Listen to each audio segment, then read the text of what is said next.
Hi hello welcome to future leader academy YouTube channel. ಮೊನ್ನೆ ಒಂದು class ಅಲ್ಲಿ ನಾವು ಒಂದು ವಿಡಿಯೋನ ಅಪ್ಲೋಡ್ ಮಾಡಿದ್ವಿ, ಹೌದಾ? ಸೊ ಒಂದು 2 ದಿನ ಗ್ಯಾಪ್ ಆಗಿದೆ, ಯಾಕಪ್ಪ ಅಂದ್ರೆ ಒಂದು ಮಳೆ ಅವಾಂತರ. ಸೊ ಆ ಒಂದು ನಿಟ್ಟಿನಲ್ಲಿ ವಿಡಿಯೋನ ಮಾಡಕ್ ಆಗಿದ್ದಿಲ್ಲ. ಸೊ ಇವತ್ತು ಎರಡನೇ ವಿಡಿಯೋ ಮುಖಾಂತರ ನಿಮ್ ಮುಂದೆ ಬರ್ತಾ ಇದ್ದೀವಿ, ಓಕೆನಾ? ಸೊ ಮೊದಲನೇ ವಿಡಿಯೋಗೆ ನಮಗೆ ನೋಡಿದ್ರೆ ಚೆನ್ನಾಗಿ ಅನ್ಸುತ್ತೆ, ಒಂದು ಸಪೋರ್ಟ್ ಸಿಗ್ತಾ ಇದೆ. ಅದೇ ಒಂದು ಸಪೋರ್ಟ್ ಈ ಮುಂದೆ ಅಪ್ಲೋಡ್ ಮಾಡ್ತಕ್ಕಂಥ ಪ್ರತಿಯೊಂದು ವಿಡಿಯೋಗಳಿಗೆ ಸಿಗ್ಲಿ ಅಂತ ಒಂದು ಭಾವನೆ, ಅದೇ ರೀತಿ ಒಂದು ರಿಕ್ವೆಸ್ಟ್ ಅನ್ನ ಕೇಳ್ಕೊಳ್ತೀನಿ, ಓಕೆನಾ? ಸೊ ಇವತ್ತಿನ ಸೈನ್ಸ್ ಕ್ಲಾಸ್ ಆದ್ಮೇಲೆ ನೆಕ್ಸ್ಟ್ ವಿಡಿಯೋಸ್ ಯಾವ್ದು ಬರ್ತಾವಪ್ಪ ಅಂತಂದ್ರೆ ಮ್ಯಾಥ್ಸ್ ಆಗಿರ್ಲಿ ಮತ್ತೆ GK ಆಗಿರ್ಲಿ ವಿಡಿಯೋಸ್ ಬರ್ತಾ ಹೋಗ್ತವೆ, ಅಪ್ಲೋಡ್ ಮಾಡ್ತಾ ಇದ್ದೀವಿ. ಓಕೆ, ಸೊ ನಿಮ್ಮ ಒಂದು ಸಪೋರ್ಟ್ ಇದೇ ರೀತಿ ಇರ್ಲಿ, ನಿಮ್ಮ ಫ್ರೆಂಡ್ ಸರ್ಕಲ್ ಗಳಿಗೂ ಶೇರ್ ಮಾಡ್ರಿ ಅಂತ ಕೇಳ್ತಾ ಸೊ ಇವತ್ತಿನ ಒಂದು ವಿಡಿಯೋನ ಸ್ಟಾರ್ಟ್ ಮಾಡೋಣ. ಸೊ ಮೊದಲನೇ ಒಂದು ಕ್ವಶನ್ ಅಂತ ನೋಡ್ತಾ ಹೋದ್ರೆ ನೋಡಿ, near sightedness is due to ಅಂತ ಕ್ವಶನ್ ಇದೆ. ಏನಪ್ಪಾ ಅಂತಂದ್ರೆ near sightedness is due to ಅಂತ ಕ್ವಶನ್ ಇದೆ. ಸೊ ಇಲ್ಲಿ ನೋಡಿ, ಒಂದ್ ನಿಮಿಷ ಪೆನ್ ಚೇಂಜ್ ಮಾಡ್ಕೊಂತೀನಿ. Near sightedness is due to near sightedness is due to ಅಂತ ಕ್ವಶನ್ ಇದೆ. Option A, adjustment of the iris, weaker muscles, elongation of eyeballs, weakening of the retina ಅಂತ ಇದೆ. ಕನ್ನಡದಲ್ಲಿ ಕ್ವಶನ್ ಏನಪ್ಪಾ ಅಂತಂದ್ರೆ ಸಮೀಪ ದೃಷ್ಟಿಗೆ ಕಾರಣ ಅಂತ ಕ್ವಶನ್. ಏನಪ್ಪಾ ಅಂದ್ರೆ ಸಮೀಪ ದೃಷ್ಟಿಗೆ ಕಾರಣ, ಸಮೀಪ ದೃಷ್ಟಿಗೆ ಕಾರಣ ಅಂತಿದೆ. ಸಮೀಪ ದೃಷ್ಟಿಗೆ ಕಾರಣ ಅಂತ ಕ್ವಶನ್. ಇದಕ್ಕೆ ಕಾರಣ ಏನು ಅಂತ ಕ್ವಶನ್ ಇದೆ ನೋಡಿ. Elongation of eyeballs, adjustment of elongation of eyeball ಅಂತ ಆಪ್ಷನ್ ಸಿ ಇದೆ. ಅಡ್ಜಸ್ಟ್ಮೆಂಟ್ ಆಫ್ ಐರಿಸ್ ಅಂತ ಎ ಇದೆ. ವೀಕರ್ ಮಸಲ್ಸ್ ಆಪ್ಷನ್ ಬಿ ಇದೆ. ವೀಕನಿಂಗ್ ಆಫ್ ರೆಟಿನಾ ಅಂತ ಆಪ್ಷನ್ ಡಿ ಇದೆ. ಹಾಗಾದ್ರೆ ಇದಕ್ಕೆ ಆನ್ಸರ್ ಯಾವ್ದು ಅಂತ ನೋಡ್ತಾ ಹೋಗೋಣ. ನೋಡಿ, ಸಮೀಪ ದೃಷ್ಟಿ ಕಾರಣ ಏನಪ್ಪಾ ಅಂತಂದ್ರೆ ಎಲಾಂಗೇಶನ್ ಆಫ್ ಐಬಾಲ್ ಅಂತ, ಎಲಾಂಗೇಶನ್ ಆಫ್ ಐಬಾಲ್ ಅಂತ ಒಂದು ಆನ್ಸರ್ ಆಗ್ತದೆ. ಇಲ್ಲಿ ನಿಮಗೆ ಗೊತ್ತಿರಬಹುದು, ಹ್ಯೂಮನ್ ಐ ಅಂತ ಗೊತ್ತಿದೆ, ಅಂದ್ರೆ ಮಾನವನ ಒಂದು ಕಣ್ಣು ಈ ರೀತಿ ಇರ್ತದ, ಹೌದಾ? ಮಾನವನ ಕಣ್ಣು ಇದು ತಪ್ಪಾಗಿದೆ, ಒಂದ್ ನಿಮಿಷ. ಇಲ್ಲಿ ಓಕೆ, ಸ್ವಲ್ಪ ಫಾಲ್ಟ್ ಆಗುತ್ತೆ ಏನಪ್ಪ ಅಂದ್ರೆ ಸೆನ್ಸ್ ಅಲ್ಲ. ಓಕೆ, ಇದು ಮಾನವನ ಕಣ್ಣು ಈ ರೀತಿ ಇರ್ತದ. ಓಕೆ ಓಕೆ, ಡಯಾಗ್ರಾಮ್ ಸರಿ ಆಗ್ಲಿಲ್ಲ ಅಂತ ನನ್ಬೇಡ್ರಿ, ಓಕೆನಾ? ನೋಡಿ, ಇಲ್ಲಿ ಮಸೂರ ಒಂದು ಬರ್ತದೆ, ಅಂದ್ರೆ ಲೆನ್ಸ್ ಒಂದು ಬರ್ತದೆ. ಯಾವಪ್ಪ ಅಂದ್ರೆ ಕಾನ್ವೆಕ್ಸ್ ಲೆನ್ಸ್ ಅಂತ ಬರ್ತದೆ. ಅದನ್ನ ಹಿಡ್ಕೊಳ್ಳೋದು ಏನಪ್ಪಾ ಅಂತಂದ್ರೆ ಸಿಲಿಯರಿ ಮಸಲ್ಸ್ ಅಂತ ಈ ರೀತಿ ಬರ್ತಾವ. ಈ ರೀತಿ ಏನ ಬರ್ತಾವ ಅಂದ್ರೆ ಸಿಲಿಯರಿ ಮಸಲ್ಸ್ ಅಂತ ಬರ್ತಾವ. ಸಿಲಿಯರಿ ಮಸಲ್ಸ್ ಅಂತ ಬರ್ತಾವ. ಸಿಲಿಯರಿ ಮಸಲ್ಸ್,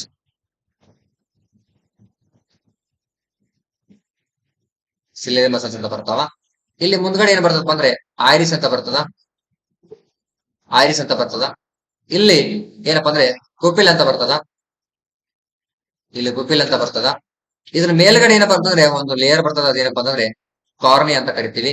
ಇದು ಕಾರ್ನಿಯಾ, ಕಾರ್ನಿಯಾ ಆಗಿರ್ತದೆ. ಇದಪ್ಪ ಅಂದ್ರೆ ಸಿಲಿಯರಿ ಮಸಲ್ ಅಂತ, ಸಿಲಿಯರಿ ಮಸಲ್ ಅಂತ. ಇದೇನಪ್ಪಾ ಅಂತಂದ್ರೆ ಕಾನ್ವೆಕ್ಸ್, ಕಾನ್ವೆಕ್ಸ್ ಲೆನ್ಸ್ ಅಂತ ಬರ್ತದ. ಆಮೇಲೆ ಇದೇನಪ್ಪಾ ಅಂದ್ರೆ ಐರಿಸ್ ಅಂತ ಬರ್ತದ, ಐರಿಸ್ ಅಂತ ಬರ್ತದ, ಐರಿಸ್ ಅಂತ ಬರ್ತದ. ನೆಕ್ಸ್ಟ್ ಇಲ್ಲಿಂದ ಇಲ್ಲಿಗೆ ಹಿಂಗಿರ್ತದ, ಇಲ್ಲಿಂದ ಇಲ್ಲಿಗೆ ಏನಪ್ಪಾ ಅಂದ್ರೆ ಇದು ರೆಟಿನಾ ಅಂತ ಬರ್ತದೆ. ಏನ ರೆಟಿನಾ ಅಂತ ಬರ್ತದ, ರೆಟಿನಾ. ನೆಕ್ಸ್ಟ್ ಇಲ್ಲಿಂಗ ನರ್ವ್ಸ್ ಬರ್ತಾವಪ್ಪ, ಇವಕ್ಕೆ ಏನಂತ ಕರಿತೀವಪ್ಪ ಅಂದ್ರೆ ಆಪ್ಟಿಕ್ ನರ್ವ್ಸ್ ಅಂತ ಕರಿತೀವಿ, ಆಪ್ಟಿಕ್ ನರ್ವ್ಸ್ ಅಂತ ಕರಿತೀವಿ, ಆಪ್ಟಿಕ್ ನರ್ವ್ಸ್. ಇಲ್ಲಿ ಫಂಕ್ಷನ್ಸ್ ಅನ್ನ ನೋಡ್ತಾ ಹೋಗ್ಬೇಕು ಇವಾಗ.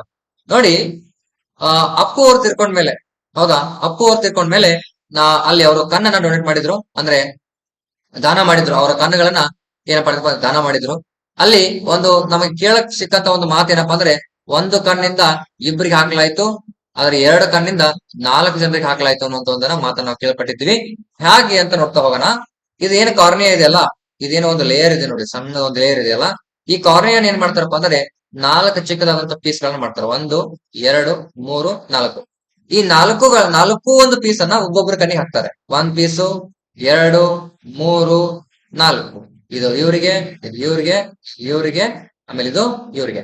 ಆ ರೀತಿ 4 ಜನರಿಗೆ ಹಾಕ್ತಾರೆ. ಹಾಗಾದ್ರೆ ನಿಮ್ಗೆ ಏನ್ ತಿಳಿತಪ್ಪ ಅಂತಂದ್ರೆ ಯಾರಾದ್ರೂ ಸಾವನ್ನಪ್ಪಿದ್ರೆ ಅವರ ಒಂದು 2 ಕಣ್ಣುಗಳಿಂದ 4 ಜನ ಜಗತ್ತನ್ನ ನೋಡಕ್ಕೆ ಸಾಧ್ಯ, ಜಗತ್ತನ್ನ ನೋಡಕ್ಕೆ ಸಾಧ್ಯ ಅಂತ ನಮ್ಗೆ ಇವಾಗ ಗೊತ್ತಾಗ್ತಾ ಇದೆ, ಹೌದಾ? ಹಾಗಾದ್ರೆ ಇಲ್ಲಿ ಎಲಾಂಗೇಶನ್ ಆಫ್ ಐಬಾಲ್ ಅಂತ ಹೇಳ್ತೀವಿ. ಇದೇನಾದ್ರೂ ಲೆನ್ಸ್ ಅಲ್ಲಿ ಜಾಸ್ತಿ ಆದ್ರೆ ಸೈಜ್, ಈಗ ಇದು ಲೆನ್ಸ್ ಇದೆ ತಮ್ಮ, ಈ ಲೆನ್ಸ್ ಇಷ್ಟೇ ಇದೆ, ಅದೇನಾದ್ರೂ ಇಷ್ಟು ಉದ್ದ ಆಯ್ತಪ್ಪ ಅಂತಂದ್ರೆ, ಎಲಾಂಗೇಶನ್ ಆಯ್ತಪ್ಪ ಅಂತಂದ್ರೆ ಏನಾಗ್ತದೆ ಅಂದ್ರೆ ಸಮೀಪ ದೃಷ್ಟಿಗೆ ಕಾರಣ ಆಗ್ತದ. ಏನಾಗ್ತದ? ಸಮೀಪ ದೃಷ್ಟಿಗೆ ಕಾರಣ ಆಗ್ತದ. ಓಕೆ, ನೆಕ್ಸ್ಟ್ ಆನ್ಸರ್ ನೋಡ್ತಾ ಹೋದ್ರೆ ನೆಕ್ಸ್ಟ್ ಆನ್ಸರ್ ಏನಪ್ಪಾ ಅಂತಂದ್ರೆ the weight of the weight of an average human male brain is about ಅಂತ. ಇಲ್ಲಿ ಮೇಲ್ ಬ್ರೈನ್ ಅಂತ ಕ್ವಶನ್ ಕೇಳಿದಾನೆ. ಏನಪ್ಪಾ ಅಂದ್ರೆ ಮೇಲ್ ಬ್ರೈನ್ ಅಂತ ಕೇಳಿದಾನೆ. ಮೇಲ್, ಇಲ್ಲಿ ನೋಡಿ, ಮೇಲ್ ಅಂದ್ರೆ ಗಂಡು, ಮೇಲ್ ಅಂದ್ರೆ ಗಂಡು, ಆಮೇಲೆ ಫಿಮೇಲ್ ಅಂದ್ರೆ ಹೆಣ್ಣು, ಫಿಮೇಲ್ ಅಂದ್ರೆ ಹೆಣ್ಣು ಅಂತ ನಿಮ್ಗೆ ಗೊತ್ತಿದೆ. ಆಲ್ರೆಡಿ ಸೈನ್ಸ್ ಕಲ್ತವ್ರಿಗೆ ಅಂತ ಗೊತ್ತೇ ಇರ್ತದ. ಮೇಲ್ ಅಂಡ್ ಫಿಮೇಲ್ ಆಲ್ಮೋಸ್ಟ್ ಎಲ್ರಿಗೂ ಗೊತ್ತು ಇವತ್ತು, ಮೇಲ್ ಫಿಮೇಲ್ ಅಂತ. ಹೌದಾ? ನೋಡಿ ಇಲ್ಲಿ ಡಿಫ್ರೆನ್ಸ್ ಏನ್ ಕೇಳಿದಾನೆ ಸರ್. ನೋಡಿ ಸರ್, ಹೆಣ್ಮಕ್ಳಲ್ಲಿ ಬ್ರೈನ್ ವೇಟ್ ಜಾಸ್ತಿ ಕಡಿಮೆ ಇರ್ತದ, ಗಂಡ್ ಮಕ್ಳಲ್ಲಿ ಜಾಸ್ತಿ ಇರ್ತದ ಸರ್? ಡಿಫ್ರೆನ್ಸ್ ಇರ್ತದ ಏನ್ ಸರ್? ಆಬ್ವಿಯಸ್ಲಿ ಡಿಫ್ರೆನ್ಸ್ ಇರ್ತದ. ನೋಡಿ ಇಲ್ಲಿ ಆಪ್ಷನ್ ಎ ಬಂದ್ಬಿಟ್ಟು 1 kg ಅಂತ ಇದೆ. 1 kg ಅಂದ್ರೆ ಎಷ್ಟು? 1000 ಗ್ರಾಮ್ ಇದೆ. 1 kg ಅಂದ್ರೆ 1000 ಗ್ರಾಮ್ ಅಂತ, 1000 ಗ್ರಾಮ್ ಅಂತ. ಹಾಗಾದ್ರೆ ಇದು ಕೊಟ್ಟಿದ್ದಾನೆ, ಇದನ್ನ ಕೆಜಿ ನಲ್ಲಿ ಮಾಡಿದ್ರೆ 1.2 ಗ್ರಾಮ್ ಅಂತ, 1.2 kg ಅಂತ, 1.2 kg. ಇದನ್ನ 1.35 kg, 35 kg. ಹೌದಾ? ನೆಕ್ಸ್ಟ್ ಇದು 1.5 kg, 1.5 kg ಆಗ್ತದೆ. ಓಕೆ, ಹಾಗಾದ್ರೆ ಸರ್ ಇಲ್ಲಿ ಹ್ಯೂಮನ್ ಮೇಲ್ ಬ್ರೈನ್ ಎಷ್ಟು? ಹ್ಯೂಮನ್ ಮೇಲ್ ಬ್ರೈನ್ ನ ವೇಟ್ ಎಷ್ಟಪ್ಪ ಅಂತಂದ್ರೆ 1500 ಗ್ರಾಮ್ ಅಂತ ಬರುತ್ತೆ. 1500 ಗ್ರಾಮ್. ಇಲ್ಲಿ ಎಷ್ಟು ಬರ್ತದೆ ಅಂದ್ರೆ 1300 ಗ್ರಾಮ್, 1350 ಗ್ರಾಮ್ ಬರ್ತದೆ. ಓಕೆ, ಇಲ್ಲಿ ಎಕ್ಸಾಕ್ಟ್ ಆಗಿ ಕೊಡಲ್ಲ. ಕೆಲವು ಸಲ ಏನ್ ಮಾಡ್ತಾರಪ್ಪ ಅಂದ್ರೆ 1450 to 1500 ಅಂತ ಕೇಳ್ತಾನ. ಇಲ್ಲಿ 1300 to 1350 ಗ್ರಾಮ್ ಅಂತ ಕ್ವಶನ್ ಆನ್ಸರ್ ಆಪ್ಷನ್ ಕೊಡಕ್ಕೆ ಹೇಳ್ತಾನೆ. ಇದು ಆನ್ಸರ್ ಕರೆಕ್ಟ್ ಆಗ್ತಾವ, ನೆನಪಿಟ್ಕೊಳ್ಳಿ. Okay, next question. ಇಲ್ಲಿ ಆನ್ಸರ್ 1500 ಗ್ರಾಮ್ ಅಂತ ಇದೆ. ಇನ್ನು ನೆಕ್ಸ್ಟ್ ಕ್ವಶನ್ ನೋಡ್ತಾ ಹೋದಲ್ಲಿ ನೋಡ್ರಿ, which of the following disease usually spreads through air ಅಂತ ಇದೆ. ಅಂದ್ರೆ ಗಾಳಿಯ ಮುಖಾಂತರ ಹರಡುವ ಒಂದು ಕಾಯಿಲೆ ಯಾವುದು ಅಂತ ಕ್ವಶನ್ ಇದೆ. ಅದರಲ್ಲಿ ಆಪ್ಷನ್ ಏನಪ್ಪಾ ಅಂದ್ರೆ ಪ್ಲೇಗ್ ಅನ್ನುವಂತ ಒಂದು ಕಾಯಿಲೆ, ಟೈಫಾಯ್ಡ್ ಕಾಯಿಲೆ, ಟ್ಯೂಬರ್ಕ್ಯುಲೋಸಿಸ್ ಕಾಯಿಲೆ, ಅದೇ ರೀತಿ ಕಾಲರ ಅಂತ ಒಂದು ಕಾಯಿಲೆ ಅಂತ ಬರ್ತದ. ಓಕೆ, ನೋಡಿ ಟ್ಯೂಬರ್ಕ್ಯುಲೋಸಿಸ್ ಅಂತ ನಾವನ್ನ ಕೇಳಿದೀವಿ, ಟಿಬಿ ಅಂತ ಕೇಳಿದೀವಿ. ಏನಂತ ಕೇಳಿದೀವಿ? ಟಿಬಿ ಅಂತ ಕೇಳಿದೀವಿ. ನಮಗ್ ಗೊತ್ತಿರೋ ಪ್ರಕಾರ ಮಾರ್ಚ್ 24 ನಾವು ಕ್ಷಯ ದಿನ ಅಥವಾ ಟಿಬಿ ದಿನ ಅಂತ ಸೆಲೆಬ್ರೇಟ್ ಮಾಡ್ತೀವಿ. ಅಥವಾ ಅಂದ್ರೆ ಕ್ಷಯ ರೋಗ ದಿನ ಅಂತ ಸೆಲೆಬ್ರೇಟ್ ಮಾಡ್ತೀವಿ. ನೋಡ್ರಿ, ಪ್ರತಿಯೊಂದು ಮಂತ್ ಅಲ್ಲಿ ಬರ್ತಕ್ಕಂತಹ ದಿನಗಳು ಅತಿ ಇಂಪಾರ್ಟೆಂಟ್ ಆಗ್ತಾವ. ಯಾವ ದಿನ ಏನ್ ಸೆಲೆಬ್ರೇಟ್ ಮಾಡ್ತೀವಿ, ಏನ್ ಕ್ವಶನ್ ಕೇಳ್ತಾರ ನನಗೆ ಹೇಳಕ್ ಆಗಲ್ಲ. ಹೌದಾ? ಹಾಗಾದ್ರೆ ಈ ಮಾರ್ಚ್ ಅಲ್ಲಿ ಏನಪ್ಪಾ ಅಂತಂದ್ರೆ ಮಾರ್ಚ್ 20ರಿಂದ 24, ಮಾರ್ಚ್ 20ರಿಂದ 24 ನೋಡಿ. ಮಾರ್ಚ್ 20ನ್ನ ನಾವು ಗುಬ್ಬಚ್ಚಿಗಳ ದಿನ ಮಾಡ್ತೀವಿ. ಮಾರ್ಚ್ 21 ಅರಣ್ಯ ದಿನ, ಮಾರ್ಚ್ 22 ನೀರಿನ ದಿನ, 23 ವಾತಾವರಣ ದಿನ, 24 ಕ್ಷಯ ರೋಗ ದಿನ. ಇದನ್ನ ಹೆಂಗ್ ನೆನ್ಪಿಟ್ಕೋಬೇಕಪ್ಪ? ಇದನ್ನ ಹೇಗೆ ನಾವು ನೆನ್ಪಿಟ್ಕೋಬೇಕು ಅಂದ್ರೆ ಮಾರ್ಚ್ 20 ಗುಬ್ಬಚ್ಚಿ ಅರಣ್ಯಕ್ಕೆ ಬಂದು ನೀರು ಕುಡಿದು ವಾತಾವರಣ ಕೆಟ್ಟು ಕ್ಷಯ ರೋಗ ಹರಡಿತು ಅಂತ ನೀವು ಒಂದು ಕೋಡ್ ವರ್ಡ್ ನೆನ್ಪಿಟ್ಕೊಂಡಿದ್ರೆ, ಈ ಟ್ಯೂಬರ್ಕ್ಯುಲೋಸಿಸ್ ಅನ್ನ ನೀವು ಇಡೀ ಈ ಮಾರ್ಚ್ ಮಂತ್ ಅಲ್ಲಿ ಸೆಲೆಬ್ರೇಟ್ ಮಾಡ್ತಕ್ಕಂಥ ಈ ದಿನಗಳು, ಈ 2 ದಿನಗಳನ್ನ ನೆನ್ಪಿಟ್ಕೋಬೇಕು. ಟೋಟಲ್ ಆಗಿ 5 ದಿನಗಳನ್ನ ನಾವು ಸೆಲೆಬ್ರೇಟ್ ಮಾಡ್ತೀವಿ. ಹೌದಾ? ಮಾರ್ಚ್ ಅಲ್ಲಿ ಅವನ್ನ ನೀವು ನೆನ್ಪಿಟ್ಕೋಬೇಕು. ಹೌದಾ? ಅಂದ್ರೆ ನಾವು ವಾತಾವರಣಕ್ಕೆ ಸಂಬಂಧಪಟ್ಟಂತಹ. ಓಕೆ, ನೆಕ್ಸ್ಟ್ ನೋಡಿ. ಹಾಗಾದ್ರೆ ಆನ್ಸರ್ ಯಾವ್ದಪ್ಪ ಅಂತ ನೋಡ್ತಾ ಹೋದಲ್ಲಿ, ಆನ್ಸರ್ ಯಾವ್ದಂತ ನೋಡ್ತಾ ಹೋದಲ್ಲಿ ಟ್ಯೂಬರ್ಕ್ಯುಲೋಸಿಸ್ ಅನ್ನೋದು ಆನ್ಸರ್ ಆಗ್ತದ. ಟಿಬಿನೇ ಏನಪ್ಪಾ ಅಂದ್ರೆ ಆನ್ಸರ್ ಆಗ್ತದ. ಈ ಟಿಬಿ ಒಂದು ಆನ್ಸರ್ ಆಗಿರ್ತದ. ಅಂದ್ರೆ ಕ್ಷಯ ರೋಗ ಅಂತ ಹೇಳ್ತೀವಿ. ಈ ಕ್ಷಯ ರೋಗ ಏನದಪ್ಪ ಅಂತಂದ್ರೆ ಅತಿ ಹೆಚ್ಚಾಗಿ ಕೆಮ್ಮಕ್ ಸ್ಟಾರ್ಟ್ ಮಾಡ್ತಾನ. ಅಂದ್ರೆ ಕೆಮ್ಮು ಜಾಸ್ತಿ ಆಗ್ತದ. ಅದನ್ನ ನಾವು ಕಫಿಂಗ್ ಅಂತ ಹೇಳ್ತೀವಿ. ಇಂಗ್ಲಿಷ್ ನಲ್ಲಿ coughing will be very high ಅಂತ ಹೇಳ್ತೀವಿ. ಓಕೆನಾ? ಸೊ ನೆಕ್ಸ್ಟ್ ಆನ್ಸರ್ ನೋಡ್ತಾ ಹೋದಲ್ಲಿ, ಸಾರಿ ನೆಕ್ಸ್ಟ್ ಕ್ವಶನ್ ನೋಡ್ತಾ ಹೋದಲ್ಲಿ, water has a maximum density at. ಅಂದ್ರೆ ನೀರಿನ ಒಂದು ಡೆನ್ಸಿಟಿ, ಸಾಂದ್ರತೆ ಅಂತ ಹೇಳ್ತೀವಿ. ಕನ್ನಡದಲ್ಲಿ ಏನಪ್ಪಾ ಅಂತ ಹೇಳ್ತೀವಪ್ಪ ಅಂದ್ರೆ ಸಾಂದ್ರತೆ. ನೀರಿನ ಒಂದು ಸಾಂದ್ರತೆ ಯಾವಾಗ ಹೆಚ್ಚಾಗಿರುತ್ತದೆ? ಯಾವಾಗ ಹೆಚ್ಚಾಗಿರುತ್ತದೆ ಅಂತ ಹೆಚ್ಚಾಗಿರುತ್ತದೆ. ಸಾಂದ್ರತೆ ನೀರಿಂದ ಯಾವಾಗ ಹೆಚ್ಚಿರ್ತದೆ ನೋಡ್ರಿಪ್ಪ. ಈಗ ಆಪ್ಷನ್ ಏನಪ್ಪಾ ಅಂದ್ರೆ 0 ಡಿಗ್ರಿ ಸೆಲ್ಸಿಯಸ್ ನಾಗ ಇರ್ತದ, ಅಥವಾ 4 ಡಿಗ್ರಿ ಸೆಲ್ಸಿಯಸ್ ನಾಗ ಇರ್ತದ, ಅಥವಾ 100 ಡಿಗ್ರಿ ಸೆಲ್ಸಿಯಸ್ ನಾಗ ಇರ್ತದ ಅಂತ ಆಪ್ಷನ್ ಇದಾರೆ. ನೆಕ್ಸ್ಟ್ ಆಪ್ಷನ್ ಏನಪ್ಪಾ ಅಂದ್ರೆ ನನ್ ಆಫ್ ದಿ ಅಬೋ ಅಂತಿದೆ. ನನ್ ಆಫ್ ದೀಸ್ ಅಂದ್ರೆ ಇದರಲ್ಲಿ ಯಾವುದು ಅಲ್ಲ ಅಂತ ಆಪ್ಷನ್ ಇದೆ. ಹೌದಾ? ಹಾಗಾದ್ರೆ ನೀರಿನ ಒಂದು ಸಾಂದ್ರತೆ ಯಾವ ಒಂದು ಆನ್ಸರ್ ಅಲ್ಲಿ ಇಲ್ಲಿ ಕೊಟ್ಟಂತ ಆಪ್ಷನ್ ಗಳಲ್ಲಿ ಯಾವ್ದು ಕರೆಕ್ಟ್ ಆಗಿರ್ತದ? ಯಾವ ಒಂದು ಆಪ್ಷನ್ ಅಲ್ಲಿ ಅದು ಡೆನ್ಸಿಟಿ ಜಾಸ್ತಿ ಆಗಿರ್ತದೆ ನೋಡ್ರಿ. ನೋಡಿ 0 ಡಿಗ್ರಿ ಅಂತಂದ್ರೆ 0 ಡಿಗ್ರಿ ಅಂತಂದ್ರೆ ಒಂದ್ ನಿಮಿಷ ನೆನಪಿಟ್ಕೋಬೇಕು ನೀವು. ಈ 0 ಡಿಗ್ರಿ ಸೆಲ್ಸಿಯಸ್ ನಲ್ಲಿ ಏನಪ್ಪಾ ಅಂತಂದ್ರೆ ಐಸ್ ಏನಿರ್ತದೆ, ಐಸ್ ಕ್ಯೂಬ್ ಇರ್ತಾವಲ್ಲ, ಐಸ್ ಕ್ಯೂಬ್ ಏನಪ್ಪಾ ಅಂದ್ರೆ ಮೆಲ್ಟ್ ಆಗ್ತಾವ, ಮೆಲ್ಟ್ ಆಗಕ್ ಸ್ಟಾರ್ಟ್ ಆಗಿರ್ತಾವ, ಅಂದ್ರೆ ಕರಗಕ್ ಸ್ಟಾರ್ಟ್ ಆಗ್ತಾವ. ಕರಗುವುದು ಕರಗುವುದು ಅಂತ ಹೇಳ್ತೀವಿ, ಕರಗುವುದು ಅಂತ ಹೇಳ್ತೀವಿ, ಮೆಲ್ಟ್ ಆಗಕ್ ಸ್ಟಾರ್ಟ್ ಮಾಡ್ಬಿಡ್ತಾವ. ಓಕೆ, ನೆಕ್ಸ್ಟ್ ಈ ಒಂದು 4 ಡಿಗ್ರಿ, ನೆಕ್ಸ್ಟ್ ಏನಪ್ಪಾ ಅಂದ್ರೆ 4 ಡಿಗ್ರಿ ಸೆಲ್ಸಿಯಸ್ ಇದೆ, ಅದನ್ನ ಆಮೇಲೆ ಡಿಸ್ಕಸ್ ಮಾಡ್ತೀನಿ. 100 ಡಿಗ್ರಿ ಸೆಲ್ಸಿಯಸ್ ನೋಡಿ, ಆಪ್ಷನ್ ಸಿ ಏನಿದೆ ಅಲ್ಲ, ಈ option C 100 degree Celsius. 100 degree Celsius ಏನಪ್ಪಾ ಅಂದ್ರೆ ಬಾಯ್ಲಿಂಗ್ ಅಂತ ಮಾಡ್ತೀವಿ. ಏನಪ್ಪಾ ಅಂದ್ರೆ ಬಾಯ್ಲಿಂಗ್ ಟೆಂಪರೇಚರ್ ಅಂತ ಹೇಳ್ತೀವಿ. Boiling temperature, boiling temperature of the water ಅಂದ್ರೆ ನೀರಿನ ಒಂದು ಕುದಿಯುವ ಬಿಂದು, ಕುದಿಯುವ ಕುದಿಯುವ ಬಿಂದು ಅಂತ ಹೇಳ್ತೀವಿ. ಕುದಿಯುವ ಬಿಂದು, ಹೌದಾ? ಕುದಿಯುವ ಬಿಂದು ಇದು ಏನಪ್ಪಾ ಅಂದ್ರೆ 100 ಡಿಗ್ರಿ ಸೆಲ್ಸಿಯಸ್ಗೆ ಇರ್ತದ, 100 ಡಿಗ್ರಿ ಸೆಲ್ಸಿಯಸ್ಗೆ ಇರ್ತದ. ಹಾಗಾದ್ರೆ ಉಳಿದಾವಪ್ಪ ನನ್ನ ಅಬ್ದೇವ ಅಂತ ಆಗಲ್ಲ, ಆನ್ಸರ್ ಆಗಲ್ಲ. ಇದು ಕುದಿಯೋ ಬಿಂದುನಾ, ಇದು ಮೆಲ್ಟಿಂಗ್ ಪಾಯಿಂಟ್. ಮೆಲ್ಟಿಂಗ್ ಪಾಯಿಂಟ್ ಅಲ್ಲಿ ಐಸ್ ಕ್ಯೂಬ್ ಇದ್ದಾಗ ಏನಾಗ್ತದ, ನೀರಿನ ಮೇಲೆ ತೇಲ್ತದ, ಹೌದಿಲ್ಲ? ನೀರಿನ ಮೇಲೆ ಐಸ್ ಕ್ಯೂಬ್ ತೇಲ್ತಾವ, ನೆನಪಿಟ್ಕೋಬೇಕು. ಯಾಕಪ್ಪ? ಡೆನ್ಸಿಟಿ ಏನಪ್ಪಾ ಅಂದ್ರೆ ಡೆನ್ಸಿಟಿ ಎದರ್ ಕಡಿಮೆ ಇರ್ತೈತಿ? ಡೆನ್ಸಿಟಿ ಈ ಐಸ್ ಕ್ಯೂಬ್ ಇರ್ತದಲ್ಲ, ಐಸ್ ಕ್ಯೂಬ್ ಡೆನ್ಸಿಟಿ ಏನಪ್ಪಾ ಅಂದ್ರೆ ವಾಟರ್ ಡೆನ್ಸಿಟಿಗೆ, ವಾಟರ್ ಡೆನ್ಸಿಟಿಗೆ ಡೆನ್ಸಿಟಿಗೆ ಏನಿರ್ತದ, ಕಡಿಮೆ ಇರ್ತದ. ಓಕೆ, ಈಗ ಡೆನ್ಸಿಟಿ ಅಂದ್ರೆ ನೋಡೋಣ. ಒಂದೇ ನಿಮಿಷ ಅಲ್ಲ, ಒಂದ್ ನಿಮಿಷ. ಸೆಕೆಂಡ್ ಕ್ವಶನ್ ನೋಡಿಸಲ್ಲ. ಓಕೆ, ನೋಡಿದ್ವಿ, ಥರ್ಡ್ ನೋಡಿದ್ವಿ. ಒಂದ್ ನಿಮಿಷ. ಓಕೆ,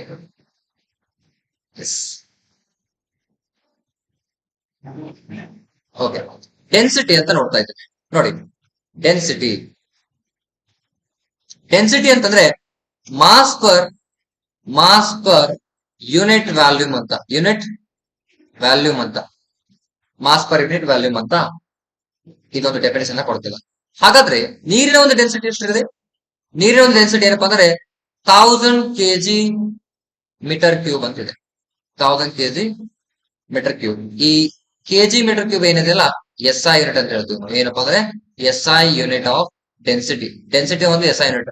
ಎಸ್ ಐ ಅಂದ್ರೆ ಏನು ಅಂದ್ರೆ ಏಕಮಾನ ಅಂತ ನಾವು ಕನ್ನಡದಲ್ಲಿ ಹೇಳ್ತೀವಿ. ಏಕಮಾನ ಅಂತ ಹೇಳ್ತೀವಿ. ಅಂತಾರಾಷ್ಟ್ರೀಯ ಏಕಮಾನ ಅಂದ್ರೆ ಸ್ಟ್ಯಾಂಡರ್ಡ್, ಸ್ಟ್ಯಾಂಡರ್ಡ್ ಇಂಟರ್ನ್ಯಾಷನಲ್, ಇಂಟರ್ನ್ಯಾಷನಲ್ ಅಂತ, ಸ್ಟ್ಯಾಂಡರ್ಡ್ ಇಂಟರ್ನ್ಯಾಷನಲ್ ಅಂತ ಒಂದು ಮೀನಿಂಗ್ ಅನ್ನ ಕೊಡ್ತದ. ಇದರ ಪ್ರಕಾರ ಸಪೋಸ್ ನೀವು ಒಂದು ಫೋರ್ಸ್ ಅಂತ ಇದೆ, ಫೋರ್ಸ್ ಅಂತ ಏನಿದೆಲ್ಲ ಅದರ ಎಸ್ ಐ ಏನಪ್ಪಾ ಅಂದ್ರೆ ನ್ಯೂಟನ್ ಅಂತ ಬರ್ತದೆ. ಸರ್ ನಮಗೆ ಸಿಂಬಾಲ್ ಏನಂತ ಗೊತ್ತಿಲ್ಲ, ಏನ್ ಗೊತ್ತಿಲ್ಲ ಅಂದ್ರೆ ಏನ್ ಬರಿಬೇಕು ನಾವು? ಸರ್ ನನಗೆ ಹೆಸರು ಗೊತ್ತಿದೆ, ನ್ಯೂಟನ್ ಅಂತ ಗೊತ್ತಿದೆ. ಹಾಗಾದ್ರೆ ನೀವು ನ್ಯೂಟನ್ ಈಗ ಬರಿಬೋದಾ? ನ್ಯೂಟನ್ ಅಂತ ಬರಿಬೋದಾ? ಇಲ್ಲ, ಇದು ತಪ್ಪಾಗ್ತದ. ನೀವೇನಾದ್ರೂ ಹೆಸರನ್ನ ಬರಿಬೇಕಾದ್ರೆ ಎಫ್ ಅಂತ ಬರ್ತಿದ್ರಲ್ಲ, ಇದ್ರೆ ಫೋರ್ಸ್ ಅಂದ್ರೆ ಎಫ್ ಅಂದ್ರೆ ಫೋರ್ಸ್. ಸೊ ಫೋರ್ಸ್ ಒಂದು ಎಸ್ ಐ ಏನ್ ಬರಿಬೇಕು ನೀವು? ನ್ಯೂಟನ್ ಅಂತ, ನ್ಯೂಟನ್ ಅಂತ ಸ್ಮಾಲ್ ಲೆಟರ್ ಇಂದ ಬರಿಬೇಕಾಗ್ತದ, ಸ್ಮಾಲ್ ಲೆಟರ್ ಇಂದ ಬರಿಬೇಕಾಗ್ತದ. ಓಕೆ, ಹಾಗಾದ್ರೆ ನಿಮಗೆ ಗೊತ್ತಿರಲಿ, ಡೆನ್ಸಿಟಿ, ಡೆನ್ಸಿಟಿ ಏನಾದ್ರೂ ಜಾಸ್ತಿ ಇದ್ರೆ, ಡೆನ್ಸಿಟಿ ಏನಾದ್ರೂ ಜಾಸ್ತಿ ಇದ್ರೆ ಆ ಒಂದು ವಸ್ತು ಏನಾಗ್ತಪ್ಪ ಅಂದ್ರೆ ನೀರಿನಲ್ಲಿ ಮುಳುಗ್ತದ. ಏನಾಗ್ತದ? ನೀರಿನಲ್ಲಿ ಮುಳುಗ್ತದ. ಡೆನ್ಸಿಟಿ ಏನಾದ್ರೂ ಕಡಿಮೆ ಇತ್ತಪ್ಪ, ಡೆನ್ಸಿಟಿ ಏನಾದ್ರೂ ಕಡಿಮೆ ಇತ್ತಪ್ಪ ಅಂದ್ರೆ ನೀರಿನ ಮೇಲೆ ಏನಪ್ಪಾ ಅಂದ್ರೆ ತೇಲ್ತದ, ನೀರಿನ ಮೇಲೆ ತೇಲ್ತದ. ಹೌದು, ಅರ್ಥ ಆಯ್ತಾ? ಡೆನ್ಸಿಟಿ ಜಾಸ್ತಿ ಇರ್ತಕ್ಕಂತ ಒಂದು ವಸ್ತು ನೀರಿನಲ್ಲಿ ಮುಳುಗ್ತದ, ಡೆನ್ಸಿಟಿ ಕಡಿಮೆ ಇರ್ತಕ್ಕಂತ ಒಂದು ವಸ್ತು ನೀರಿನಲ್ಲಿ ತೇಲ್ತದ. ಅಂದ್ರೆ ಸಾಂದ್ರತೆ ಅಂತ ಹೇಳ್ತೀವಿ. ಏನೋ ಏನಪ್ಪಾ ಅಂದ್ರೆ ಸಾಂದ್ರತೆ ಅಂತ ಹೇಳ್ತೀವಿ. ಏನೋ ಸಾಂದ್ರತೆ, ಸಾಂದ್ರತೆ ಜಾಸ್ತಿ ಇರಬಹುದು, ಸಾಂದ್ರತೆ ಅಂತ. ಹಾಗಾದ್ರೆ ಇದ್ರಲ್ಲಿ ಕರೆಕ್ಟ್ ಆನ್ಸರ್ ಯಾವ್ದಪ್ಪ? ಮ್ಯಾಕ್ಸಿಮಮ್ ಡೆನ್ಸಿಟಿ ಆಟ್ ಅಂತ. ಎಲ್ಲಿ ಜಾಸ್ತಿ ಇರ್ತದೆ ಡೆನ್ಸಿಟಿ ಅಂದ್ರೆ 4 ಡಿಗ್ರಿ ಸೆಲ್ಸಿಯಸ್. ಇದು 40 ಆಗಿದೆಲ್ಲ, 4 ಡಿಗ್ರಿದಲ್ಲಿ, 4 ಡಿಗ್ರಿ, 40 ಅಲ್ಲ, ಇದು 0 ಡಿಗ್ರಿ ಇದೆ, ಇದು 4 ಡಿಗ್ರಿ ಇದೆ, ಇದು 100 ಡಿಗ್ರಿ ಇದೆ. ಓಕೆ, ಇದು 0 ತೆಗೀರಿ, ಇದು 1000 ಅಲ್ಲ. ಓಕೆನಾ? ಸೊ ಹಾಗಾದ್ರೆ ಆನ್ಸರ್ ಯಾವ್ದಪ್ಪ ಅಂದ್ರೆ 4 ಡಿಗ್ರಿ ಸೆಲ್ಸಿಯಸ್ ನಲ್ಲಿ ಏನಪ್ಪಾ ಅಂದ್ರೆ ವಾಟರ್ ಡೆನ್ಸಿಟಿ ಜಾಸ್ತಿ ಆಗಿರ್ತದ. ಎದಕ್ಕೆ ಕಂಪೇರ್ ಮಾಡ್ತಾರೆ? 100ಗೆ ಆಮೇಲೆ 0 ಕಂಪೇರ್. ನಿಮ್ಗೆ ಗೊತ್ತಿದೆ ಯಾಕೆ 100 ಆಗಲ್ಲ, ಯಾಕೆ 0 ಆಗಲ್ಲ, ನಾನು ಎಕ್ಸ್ಪ್ಲೈನ್ ಮಾಡಿದೆ. Okay, next question. The ozone layer in the upper part of the atmosphere protect us from. ಅಂದ್ರೆ ಕ್ವಶನ್ ಮೀನಿಂಗ್ ಏನ್ ನೋಡ್ರಿ, ಓಜೋನ್ ಪದರವು ಎಲ್ಲಿದೆ? ನಮ್ಮ ಭೂಮಿ ಮೇಲೆ ಇದೆ, ಹೌದಾ? ನಮ್ಮ ಮೇಲೆ ಇರ್ತಕ್ಕಂತಹ ಒಂದು ಓಜೋನ್ ಪದರ ನಮ್ಮನ್ನ ಯಾವುದರಿಂದ ರಕ್ಷಣೆ ಮಾಡ್ತದೆ ಅನ್ನೋದು ಕ್ವಶನ್, ಹೌದಾ? ಪ್ರಶ್ನೆ ಏನಿದೆ? ನಮ್ಮ ಮೇಲೆ ಇರ್ತಕ್ಕಂತಹ ಓಜೋನ್ ಪದರವು ನಮ್ಮನ್ನ ಯಾವುದರಿಂದ ರಕ್ಷಣೆ ಮಾಡುತ್ತದೆ?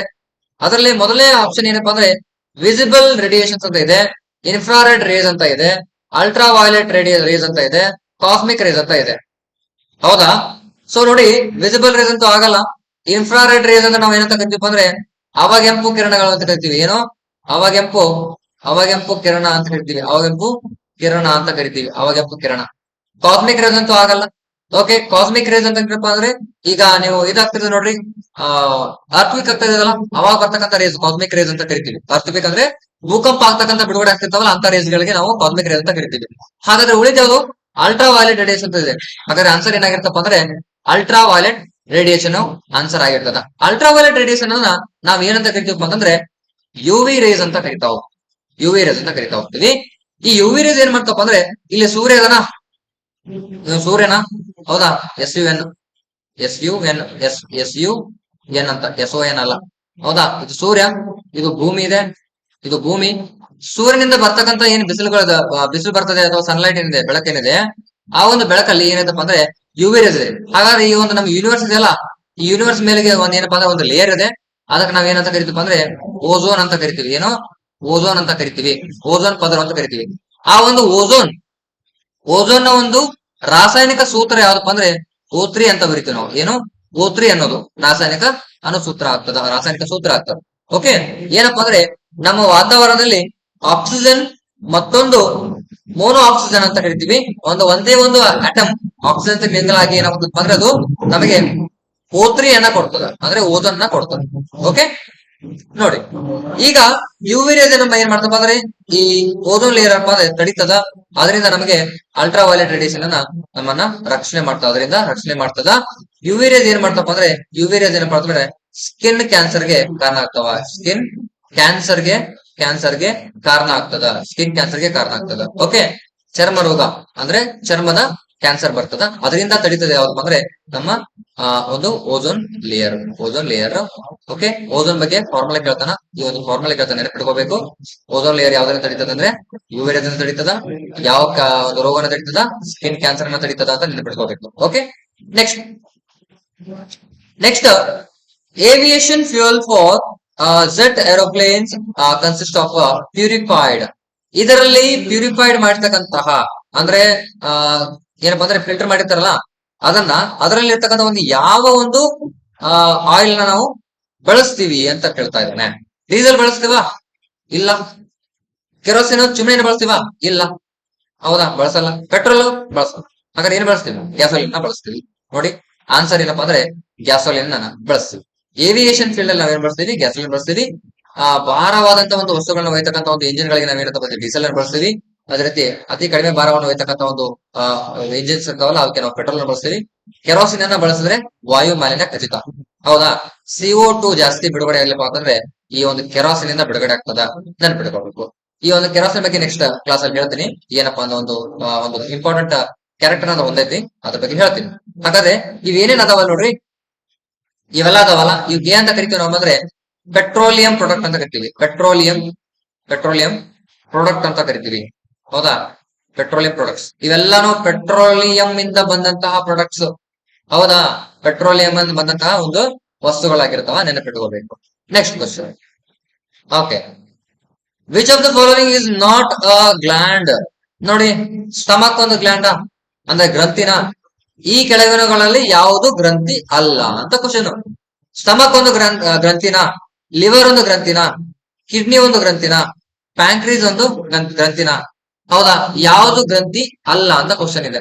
ಯಾವ್ದೊಂದು ಗ್ರಂಥಿ ಅಲ್ಲ ಅಂತ ಕ್ವಶನ್ ಇದೆ. ನೋಡಿ, ಆನ್ಸರ್ ನೋಡ್ತಾ ಹೋದ್ರೆ ಸ್ಟಮಕ್ ಏನಪ್ಪಾ ಅಂದ್ರೆ ಗ್ರಂಥಿ ಅಲ್ಲ. ಸ್ಟಮಕ್ ಅಲ್ಲಿ ಏನ್ ಕಂಡು ಬರ್ತದೆ ನಮಗೆ? HCl ಕಂಡು ಬರ್ತದೆ. ಏನು? HCl ಕಂಡು ಬರ್ತದ. ಹೈಡ್ರೋಕ್ಲೋರಿಕ್ ಆಸಿಡ್ ಕಂಡು ಬರ್ತದ, ಹೌದಾ? ಸ್ಟಮಕ್ ಅಲ್ಲಿ, ನಮ್ಮ ಹೊಟ್ಟೆಯಲ್ಲಿ. ಈ ಲಿವರ್ ಕೂಡ, ಲಿವರ್ ಅಲ್ಲಿ ಏನಪ್ಪಾ ಅಂದ್ರೆ ಬಾಯಿಲ್ ಜ್ಯೂಸ್ ಕಂಡು ಬರ್ತದ. ಕಿಡ್ನಿ ಏನ್ ಮಾಡ್ತಪ್ಪ ಅಂದ್ರೆ ಬ್ಲಡ್ ಫಿಲ್ಟರ್ ಮಾಡ್ತದ. ಏನಪ್ಪಾ ಅಂದ್ರೆ ಬ್ಲಡ್ ಫಿಲ್ಟರ್ ಆಗ್ತದ. ಈ ಕಿಡ್ನಿಗಳಲ್ಲಿ ಏನಪ್ಪಾ ಅಂದ್ರೆ ಮಿಲಿಯನ್ಸ್ ಆಫ್ ನೆಫ್ರಾನ್ ಪ್ರೆಸೆಂಟ್ ಇರ್ತಾವ. ಏನಪ್ಪಾ ಅಂದ್ರೆ ನೆಫ್ರಾನ್ಸ್ ಪ್ರೆಸೆಂಟ್ ಇರ್ತಾವ, ಮಿಲಿಯನ್ಸ್ ಆಫ್ ನೆಫ್ರಾನ್ ಪ್ರೆಸೆಂಟ್ ಇರ್ತಾವ. ಈ ಪ್ಯಾಂಕ್ರಿಯಸ್ ಏನ್ ಬಿಡುಗಡೆ ಮಾಡ್ತಪ್ಪ ಅಂದ್ರೆ ಪ್ಯಾಂಕ್ರೆಟಿಕ್ ಜ್ಯೂಸ್ ಅನ್ನ ಬಿಡುಗಡೆ ಮಾಡ್ತದ. ಏನಪ್ಪಾ ಅಂದ್ರೆ ಪ್ಯಾಂಕ್ರೆಟಿಕ್ ಜ್ಯೂಸ್ ಅಂದ್ರೆ ಮೆದೋಜಿಕರ ಗ್ರಂಥಿ ಅಂತ ಹೇಳ್ತೀವಿ. ಇದಕ್ಕೆ ಏನಂತ ಕರಿತೀವಿ ಅಂದ್ರೆ ಮೆದೋಜಿಕರ ಗ್ರಂಥಿ ಅಂತ ಹೇಳ್ತೀವಿ. ಹೌದಾ? ಪ್ಯಾಂಕ್ರೆಟಿಕ್ ಗ್ಲ್ಯಾಂಡ್ ಅಥವಾ ಪ್ಯಾಂಕ್ರಿಯೇಸ್ ಅಂತ ಬರ್ತದ. ಆ ಮೆದೋಜಿಕರ ಗ್ರಂಥಿ ಏನಪ್ಪಾ ಅಂದ್ರೆ ಮೆದೋಜಿಕರ ಒಂದು ರಸವನ್ನ ಬಿಡುಗಡೆ ಮಾಡ್ತದ. ಅದರಿಂದ ನಾವೇನಪ್ಪ ಅಂದ್ರೆ ರಕ್ತದ ಒಂದು ಕಾಯಿಲೆ, ರಕ್ತದ ಒಂದು ಮೆದೋಜಿಕರ ರಕ್ತದ ಕಾಯಿಲೆ ಬರ್ತದೆ ನೋಡ್ರಿ, ಅಂದ್ರೆ ಬ್ಲಡ್ ಶುಗರ್ ಅಂತ ಹೇಳ್ತೀವಿ. ಬ್ಲಡ್ ಶುಗರ್, ಆ ಬ್ಲಡ್ ಶುಗರ್ ಅನ್ನ ನಾವು ಇಲ್ಲಿ ಮೇಂಟೈನ್ ಮಾಡಬಹುದು. ಬ್ಲಡ್ ಶುಗರ್ ನ ಮೇಂಟೈನ್ ಮಾಡಬಹುದು ಇಲ್ಲಿ. Okay, next question. Next, the long distance photography is facilitated by. ಯಾವುದರಿಂದ ಅತಿ ದೂರದ ಒಂದು ಫೋಟೋಗ್ರಫಿಯನ್ನ ನಾವು ತೆಗಿಬಹುದು ಅಂತ ಕ್ವಶನ್ ಕೇಳಿದಾನೆ. ಕ್ವಶನ್ ವಿಸಿಬಲ್ ಲೈಟ್ ಇಂದ, ಎಕ್ಸ್ರೇಸ್ ಇಂದ, ಇನ್ಫ್ರಾರೆಡ್ ರೇಸ್ ಇಂದ ಅಥವಾ ಅಲ್ಟ್ರಾ ವೈಲೆಟ್ ರೇಸ್ ಇಂದ. ಯಾವ್ದ್ರಿಂದ ಮಾಡಬಹುದ್ರಿ? ಈ ಒಂದು ನಾಲ್ಕಲ್ಲಿ ವಿಸಿಬಲ್ ಲೈಟ್ ಇದೆನಾ, ಇನ್ಫ್ರಾರೆಡ್ ರೇಸ್ ಇದೆನಾ, ಅಥವಾ ಎಕ್ಸ್ರೇ ಇದೆನಾ, ಅಲ್ಟ್ರಾ ವೈಲೆಟ್ ರೇಸ್ ಇದೆನಾ ಅಂತ ನೋಡ್ಬೇಕು. ಆನ್ಸರ್ ನೋಡ್ತಾ ಹೋದಲ್ಲಿ ಎಕ್ಸ್ರೇ ಏನದಿಂದ ನಾವು ತೆಗಿಬಹುದು. ಎಕ್ಸಾಂಪಲ್ ಯಾಕೆ ಎಕ್ಸ್ರೇ ಆಗುತ್ತದೆ ಆನ್ಸರ್ ಅಂದ್ರೆ ನೋಡಿ, ಈಗ ಒಂದು ಹ್ಯೂಮನ್ ಏನಪ್ಪಾ ಅಂದ್ರೆ ಇವನೊಬ್ಬ ಮನುಷ್ಯ. ಓಕೆ, ಇವನೊಬ್ಬ ಮನುಷ್ಯ. ಇದು ಕೈ, ಇದು ಕಾಲು, ಸಾರಿ ತಲೆ, ಇದು ಕಾಲು. ಓಕೆ, ಇದು ಕಾಲು. ಈಗ ಒಬ್ಬ ಮನುಷ್ಯನ ಇದೊಂದು ಹೊಟ್ಟೆ. ಈ ಹೊಟ್ಟೆನಲ್ಲಿ ಏನಿದೆ? ಹೊಟ್ಟೆಲಿ ಒಂದ್ ನಿಮಿಷ. ಈ ಹೊಟ್ಟೆಲಿ ಏನಿದ್ರು ನಾವು ನೋಡ್ಕೊಂತೀವಿ. ಈ ಡಿಸ್ಪ್ಲೇ ಮಾಡ್ತದೆ, ಈ ಟಿವಿಯಲ್ಲಿ ಡಿಸ್ಪ್ಲೇ ಮಾಡ್ತದೆ, ಈ ಟಿವಿನಲ್ಲಿ ಡಿಸ್ಪ್ಲೇ ಮಾಡ್ತದೆ. ಹೌದಾ? ಈ ಟಿವಿಯಲ್ಲಿ ಡಿಸ್ಪ್ಲೇ ಮಾಡ್ಬೇಕಂದ್ರೆ ನಿಮ್ಗೆ ಗೊತ್ತಾಗುತ್ತದಲ್ಲ, ಎಲ್ಲಿಂದ ಹೋಗೋದದು? ಈ ಹೊರಗಿಂದ ನಾವು ಒಳಗಿಂದ ನೋಡ್ತಿದೀವಿ ಅಂತಂದ್ರೆ ಅದು ಏನ್ ಮಾಡ್ತಪ್ಪ ಅಂದ್ರೆ ಲಾಂಗ್ ಡಿಸ್ಟೆನ್ಸ್ ಫೋಟೋಗ್ರಫಿನ ಫೆಸಿಲಿಟೇಟ್ ಮಾಡ್ತದ. ಯಾವುದು? ಎಕ್ಸ್ರೇ ಮಾಡ್ತದೆ. ಅಲ್ಟ್ರಾ ವೈಲೆಟ್ ರೇಡಿಯೇಷನ್ ಆಗಲ್ಲ. ಯಾಕಪ್ಪ ಅಂದ್ರೆ ನಿಮ್ಗೆ ಗೊತ್ತಿದೆ, ಅಲ್ಟ್ರಾ ವೈಲೆಟ್ ರೇಡಿಯೇಷನ್ಸ್ ಆಲ್ರೆಡಿ ನೀವು ನೋಡ್ಕೊಂಡಿದ್ರಿ, ಸ್ಕಿನ್ ಕ್ಯಾನ್ಸರ್ ನ ಕಾಸ್ ಮಾಡ್ತದೆ ಅಂತ ಗೊತ್ತಿದೆ. ಇನ್ಫ್ರಾರೆಡ್ ಅವಗಂಪ ಕಿರಣಗಳು ಆಗಲ್ಲ. ವಿಸಿಬಲ್ ಲೈಟ್ ಕೂಡ ಸಾಧ್ಯ ಇಲ್ಲ. ಹಾಗಾಗಿ ಎಕ್ಸ್ರೇ ಏನಪ್ಪಾ ಅಂದ್ರೆ ಆನ್ಸರ್ ಆಗಿರ್ತದ. Next question. In fire works the green flame is produced because of. ಅಂದ್ರೆ ಹಸಿರು ಬಣ್ಣದ ಒಂದು ಏನು ಜಳ ಬರ್ತದ ನೋಡ್ರಿ, ಆ ಜಳ ಯಾವ್ದ್ರಿಂದ ಬರ್ತದೆ ಅಂತ ಕ್ವಶನ್ ಕೇಳಿದ. ಮರ್ಕ್ಯೂರಿಯಿಂದ ಬರ್ತದ, ಸೋಡಿಯಂ ಏನ್ ಬರ್ತದ, ಅಥವಾ ಪೊಟ್ಯಾಷಿಯಂ ಏನ್ ಬರ್ತದ, ಅಥವಾ ಬೇರಿಯಂ ಇಂದ ಬರ್ತದ. ಆಲ್ರೆಡಿ ಆನ್ಸರ್ ನೋಡಿದ್ರೆ ಅಂತ ಅನ್ಕೊಳ್ತೀನಿ. ಓಕೆ, ನೋಡಿ ನಿಮ್ಗೆ ಗೊತ್ತಿರೋ ಪ್ರಕಾರ ಆನ್ಸರ್ ಏನಪ್ಪಾ ಅಂದ್ರೆ ಬೇರಿಯಂ ಅಂತ ಆಗಿದೆ. ಓಕೆ, ಬೇರಿಯಮ್ಮೇ ಕರೆಕ್ಟ್ ಆನ್ಸರ್. ಆದ್ರೆ ಇವ್ ಯಾಕೆ ಆಗಲ್ಲಪ್ಪ? ಇವ್ ಯಾಕೆ ಆಗಲ್ಲ ನೋಡಿ. ಮರ್ಕ್ಯೂರಿ ಅಂತಂದ್ರೆ ರೂಮ್ ಟೆಂಪರೇಚರ್ ನಲ್ಲಿ, ರೂಮ್ ಟೆಂಪರೇಚರ್ ಎಷ್ಟಪ್ಪ? ರೂಮ್ ಟೆಂಪರೇಚರ್ ಎಷ್ಟಪ್ಪ? ರೂಮ್ ಟೆಂಪರೇಚರ್ ಎಷ್ಟು? ರೂಮ್ ಟೆಂಪರೇಚರ್ ಎಷ್ಟು? 27 ಡಿಗ್ರಿ ಸೆಲ್ಸಿಯಸ್ ಇರ್ತದೆ ರೂಮ್ ಟೆಂಪರೇಚರ್. ಹೌದಾ? ಬಾಡಿ ಟೆಂಪರೇಚರ್ ಎಷ್ಟಪ್ಪ? ಬಾಡಿ ಟೆಂಪರೇಚರ್ ಎಷ್ಟಪ್ಪ? 37 ಡಿಗ್ರಿ ಸೆಲ್ಸಿಯಸ್. 37 degree Celsius. ಹೌದಾ? ಈ ಒಂದು ಟೆಂಪರೇಚರ್ ನಲ್ಲಿ ಲಿಕ್ವಿಡ್ ಸ್ಟೇಟ್ ಅಲ್ಲಿ, ಲಿಕ್ವಿಡ್ ಅಂದ್ರೆ ಏನು? ದ್ರವ ಒಂದು ಸಾರಿ ನೀರೇನ್ ಇರ್ತದಲ್ಲ, ದ್ರವ ಸ್ಟೇಟ್ ನಲ್ಲಿ, ದ್ರವ ರೂಪದಲ್ಲಿ ಇರ್ತಕ್ಕಂಥ ಒಂದು ಮೆಟಲ್ ಅಂದ್ರೆ ಏನು? ಘನವಸ್ತು ಇರ್ತದಲ್ಲ, ಆದ್ರೆ ಇಲ್ಲಿ ಲಿಕ್ವಿಡ್ ನಾಗ ಇರ್ತದೆ. ಯಾವ್ದು ಅಂದ್ರೆ ಈ ರೂಮ್ ಟೆಂಪರೇಚರ್ ಆಗಿ. ಯಾವ್ದು ಅಂದ್ರೆ ಮರ್ಕ್ಯೂರಿ. ಮರ್ಕ್ಯೂರಿ ನಾವು ಎಲ್ಲಿ ಯೂಸ್ ಮಾಡ್ತೀವಿ ಅಂದ್ರೆ ಥರ್ಮೋಮೀಟರ್ ಅಂತ ನೋಡ್ರಿ. ಥರ್ಮೋಮೀಟರ್ ನಲ್ಲಿ ಯೂಸ್ ಮಾಡ್ತೀವಿ. ಥರ್ಮೋಮೀಟರ್ ನಲ್ಲಿ ಯೂಸ್ ಮಾಡ್ತೀವಿ. ಎಲ್ಲಿ ನಾವು ಮರ್ಕ್ಯೂರಿಯನ್ನ ಅಂದ್ರೆ ನಮ್ಮ ಬಾಡಿ ಟೆಂಪರೇಚರ್ ಚೆಕ್ ಮಾಡಕ್ ಯೂಸ್ ಮಾಡ್ತೀವಲ್ಲ, ಅಲ್ಲಿ ಈ ಮರ್ಕ್ಯೂರಿಯನ್ನ ನಾವು ನೋಡಕ್ ಸಿಗ್ತದ. ನೆಕ್ಸ್ಟ್ ಸೋಡಿಯಂ ನೋಡ್ರಪ್ಪ. ನಮ್ಮ ತಿನ್ನುವಂತ ಉಪ್ಪಲ್ಲಿ ಕೂಡ ಸೋಡಿಯಂ ಇದೆ. ಸೋಡಿಯಂ ಕ್ಲೋರೈಡ್, NaCl ಅಂತ ಹೇಳ್ತೀವಿ. ತಿನ್ನುವಂತ ಉಪ್ಪಲ್ಲಿ ಕೂಡ ಸೋಡಿಯಂ ಕ್ಲೋರೈಡ್ ಇದೆ. ಪೊಟ್ಯಾಷಿಯಂ ನೋಡ್ರಿ, ನಮ್ಮ ಬೋನ್ಸ್ ಏನಪ್ಪಾ? ಬೋನ್ಸ್, ಎಲುಬು ಅಂತ ಹೇಳ್ತೀವಲ್ಲ, ಎಲುಬು. ಈ ಎಲುಬಿನ್ ಕೂಡ ಏನಪ್ಪಾ ಅಂದ್ರೆ ಈ ಪೊಟ್ಯಾಷಿಯಂ ಇಂದ ಮಾಡಲ್ಪಟ್ಟಿರ್ತದೆ. ಯಾವ ಪೊಟ್ಯಾಷಿಯಂ? ಸಾರಿ, ಪೊಟ್ಯಾಷಿಯಂ ವೈಟ್ ಫಾಸ್ಫರಸ್. ಏನಪ್ಪಾ ಅಂದ್ರೆ ಪೊಟ್ಯಾಷಿಯಂ ಅಲ್ಲ, ವೈಟ್ ಫಾಸ್ಫರಸ್. ಏನಪ್ಪಾ? ಸಾರಿ, ವೈಟ್ ಫಾಸ್ಫರಸ್.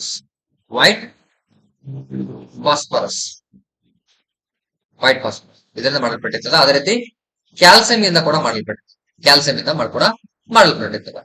ನೀವು ಕ್ವಶನ್ ಕೇಳ್ಬಹುದು, ಸರ್ ಬಾಡಿ ಡೆತ್ ಆದ್ಮೇಲೆ ಚರ್ಮ ಎಲ್ಲ ಹೋಗಿರ್ತದ, ಆಸ್ತಿ ಪಂಜರ ಮಾತ್ರ ಹಿಂಗ ಉಳ್ಕೊಂಡಿರ್ತೈತಿ ಅಂತ ಕ್ವಶನ್ ಕೇಳ್ಬಹುದು. ಈ ಆಸ್ತಿ ಪಂಜರ ಉಳ್ಕೋಕ್ ಕಾರಣ ಏನಪ್ಪಾ ಅಂತಂದ್ರೆ ಕ್ಯಾಲ್ಸಿಯಂ ಮತ್ತೆ ಫಾಸ್ಫರಸ್ ಏನಪ್ಪಾ ಅಂದ್ರೆ ಅತಿ ಗಟ್ಟಿಯಾಗಿ ಹಿಡ್ಕೊಂಡ್ಬಿಟ್ಟಿರ್ತಾವ. ಅತಿ ಗಟ್ಟಿಯಾಗಿ ಹಿಡ್ಕೊಂಡ್ಬಿಟ್ಟಿರ್ತಾವ. ಸೊ ಹಾಗಾಗಿ ಏನಪ್ಪಾ ಅಂತಂದ್ರೆ ನಾವು ಡಿಕಂಪೋಸ್ ಅಂತ ಅಂತಿರಲ್ಲ, ಅಂದ್ರೆ ವಿಘಟಕ ಅಂತ ಏನ್ ಹೇಳ್ತೀವಿ, ಅವುಗಳಿಂದ ಏನಪ್ಪಾ ಕರಗಲ್ಲ. ಆ ಕರಗೋದು ಬಹಳ ಡಿಫಿಕಲ್ಟ್ ಆಗ್ತದ. ಓಕೆನಾ? ಸೊ ಹಾಗಾಗಿ ಏನಪ್ಪಾ ಅಂತಂದ್ರೆ ಇವು ಒಂದ್ ಸ್ವಲ್ಪ ಟೈಮ್ ತಗೊಂತಾವ. ಓಕೆ, ಡಿಪೆಂಡ್ ಅಪಾನ್ ಏನಪ್ಪಾ ಅಂದ್ರೆ ಭೂಮಿಯಲ್ಲಿ ಇರ್ತಕ್ಕಂಥ ಒಂದು ಟೆಂಪರೇಚರ್, ಭೂಮಿ ಭೂಮಿಯ ಒಂದು ಉಷ್ಣತೆ ಅಂತ ಹೇಳ್ತೀವಿ. ಭೂಮಿಯಲ್ಲಿ ಇರುವಂತಹ ಒಂದು ಉಷ್ಣತೆಗೆ ಕಾರಣ ಇರ್ತದೆ. ಉಷ್ಣತೆ ಜಾಸ್ತಿ ಇತ್ತಪ್ಪ ಅಂದ್ರೆ ಬೇಗ ಕರಿ ಹೋಗ್ತಾವ, ಕಡಿಮೆ ಅಂತಂದ್ರೆ ಕರಗಲ್ಲ. ಓಕೆ, ಸೊ ಆನ್ಸರ್ ನೋಡಿದಿರಿ, ಬೇರಿಯಂ ಅಂತ ಆನ್ಸರ್ ಆಗಿದೆ. Okay, so the next question ನೋಡ್ಕೊ ಹೋದ್ರೆ ನೋಡಿ, which Nobel gas is present in the electric bulb ಅಂತ ಕ್ವಶನ್ ಇದೆ. ಇದೇ ಕೊನೆ ಕ್ವಶನ್ ಆಗ್ತದ. ಮರ್ಕ್ಯೂರಿ ಆಲ್ರೆಡಿ ನೋಡಿ ಸರ್, ಹೌದಾ? ರೆಡಾನ್ ಕೂಡ ನೋಡೋಣ. ಆರ್ಗಾನ, ಕ್ಲೋರಿನಾ, ಯಾವ್ದು ಆನ್ಸರ್? ಹೌದಾ ನೋಡಿ, ರೆಡಾನ್ ಏನಪ್ಪಾ ಅಂತಂದ್ರೆ ಇದು ಕೂಡ ಒಂದು ನೋಬಲ್ ಗ್ಯಾಸೇ ಹೌದು. ನೋಡಿ, ನಮಗೆ ಪಿರಿಯಾಡಿಕ್ ಟೇಬಲ್ ಹೀಗಿದೆ, ಈ ರೀತಿ ಪಿರಿಯಾಡಿಕ್ ಟೇಬಲ್ ಇದೆ. ಈ ರೀತಿ ನಮಗೆ ಪಿರಿಯಾಡಿಕ್ ಟೇಬಲ್ ಇದೆ. ಇಲ್ಲಿ ಹೈಡ್ರೋಜನ್ ಬರೆದ್ರೆ ಇಲ್ಲಿ ಹೀಲಿಯಂ ಅನ್ನ ಬರೆದಿರ್ತಾನೆ, ಹೌದಾ? ಹಿಂಗಿದೆ ಹೀಲಿಯಂ. ಇಲ್ಲಿ ಲಿಥಿಯಂ ಬರೆದ್ರೆ ಬೆರಿಲಿಯಂ, ಬೋರಾನ್, ಕಾರ್ಬನ್ ಬರೆದ್ರೆ carbon, nitrogen, oxygen, fluorine, neon ಅಂತ ಬರೆದಿರ್ತಾನೆ. ಅದೇ ರೀತಿ ಹೈಡ್ರೋಜನ್, ಹೀಲಿಯಂ ಇಲ್ಲಿ He ಅಂತ ಬರ್ತದೆ. Helium, neon, argon, krypton, xenon, Radeon ಅಂತ ಬರ್ತದ. ಇವೆಲ್ಲ ಏನಪ್ಪಾ ಅಂದ್ರೆ ನೋಬಲ್ ಗ್ಯಾಸಸ್ ಹೌದು. ಅದರಲ್ಲಿ ಈ ರೆಡಾನ್ ಏನಿದೆಪ್ಪ ಅಂತಂದ್ರೆ ರೇಡಿಯೋ ಆಕ್ಟಿವ್ ಎಲಿಮೆಂಟ್ ಅಂತ ಹೇಳ್ತೀವಿ. ಈ ರೆಡಾನ್ ಅನ್ನ ಏನಂತ ಹೇಳ್ತೀವಿ? ರೇಡಿಯೋ ಆಕ್ಟಿವ್ ಎಲಿಮೆಂಟ್ ಅಂತ ಹೇಳ್ತೀವಿ. ಒಂದೇ ಒಂದು ರೇಡಿಯೋ ಆಕ್ಟಿವ್ ಎಲಿಮೆಂಟ್ ಕಂಡು ಬರ್ತದೆ ಏನಪ್ಪಾ ಅಂತಂದ್ರೆ ಇದು 18th ಗ್ರೂಪ್ ಅಂತಮ್ಮ. ಹಿಂಗ್ ಮೆನ್ಷನ್ ಮಾಡಿರ್ತಾರ ನೋಡ್ರಿ, 1 2 3 4 16 17 18 ಅಂತ ಮಾಡಿತಾರಲ್ಲ, ಇವಕ್ ಏನಂತ ಕರಿತಾರಪ್ಪ ಅಂದ್ರೆ ಗ್ರೂಪ್ ಅಂತ ಕರೀತಾರ. ಏನಂತ ಕರೀತಾರ? ಗ್ರೂಪ್ ಅಂತ ಕರೀತಾರ. ಏನಂತ ಕರೀತಾರ? ಗ್ರೂಪ್ಸ್ ಅಂತ ಕರೀತಾರ. ಆಮೇಲೆ ಇಲ್ಲಿ ಬರ್ದಿರ್ತಾರ ನೋಡ್ರಿ, 1 2 3 4 ಇಂದ 7ರವರೆಗೆ 1 2 3 4 ಹಿಂಗೆ ಬರ್ದಿರ್ತಾರಲ್ಲ, ಇವಕ್ಕೆ ಏನಂತ ಕರೀತಾರಪ್ಪ ಅಂದ್ರೆ ಪೆರಿಯಡ್ಸ್ ಅಂತ ಕರೀತಾರ. ಏನಂತ ಕರೀತಾರ? ಪೆರಿಯಡ್ಸ್ ಅಂತ ಕರೀತಾರ. ಪೆರಿಯಡ್ಸ್ ಅಂತ ಕರೀತಾರ. ಇವು ಪೀರಿಯಡ್ಸ್ ಆದ್ರೆ ಇವು ಗ್ರೂಪ್ ಇರ್ತಾವ, ಹೌದಾ? ಕಂಬ ಸಾಲುಗಳು ಮತ್ತು ಅಡ್ಡ ಸಾಲುಗಳು ಅಂತ ಕರಿತೀವಿ ಕನ್ನಡದಲ್ಲಿ, ಹೌದಾ?